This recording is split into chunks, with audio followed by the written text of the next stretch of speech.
பாலைவனமாக்கும் நோக்கத்தோடு மத்திய அரசால் கொண்டு வரப்பட்ட இந்த டங்ஸ்டன் திட்டம் இங்கு வந்தால் எங்களுடைய வாழ்வாதாரம் முழுவதும் பாதிக்கப்பட்டு நாங்கள் ஏதோ அகதிகளைப் போல வாழ வேண்டிய சூழல் ஏற்பட்டிருக்கும்.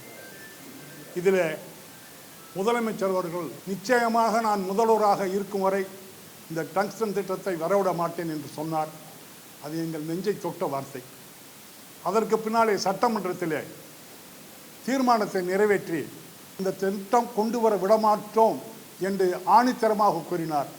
இவை இரண்டும் சொன்னதற்கு பின்னாலே தான் மத்திய அரசு இதில் கவனம் செலுத்தி இதை கொண்டு வரக்கூடாது, கொண்டு வந்தால் ஆயிரக்கணக்கான விவசாயிகள் வாழ்க்கை பாலடையும்.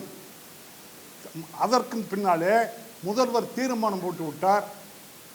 அவருக்கு அதை எதிர்த்து நாம் எந்த காரியமும் பண்ண முடியாது, டங்ஸ்டன் தொழிற்சாலையை கொண்டு வர முடியாது என்ற நோக்கத்திலே இப்பொழுது அவர்கள் கைவிட்டு முடியாத சூழலே அவர்கள் கைவிட்டு இருக்கிறார்கள். இதுதான் இந்த சூழல். பொங்கல் பண்டிகையை நாங்கள் எல்லா சமுதாயம் இருக்கோம், முஸ்லீம் இருக்கோம், செட்டியார் இருக்கோம், கல்லர் இருக்கோம், அனைத்து மூப்பனார், கோனார்கள், கோன்பட்டவங்க எல்லாருமே இருக்காங்க. பெரிய பொங்கல் பண்டிகை எங்களுக்கு சிஎம் கொடுத்துருக்காரு. அவருக்கு மிகப்பெரிய நன்றி. நாளைக்கு வர்றாங்க, அவனுங்க வரவேற்கிறான். எல்லா நாடுகளும் சேர்ந்து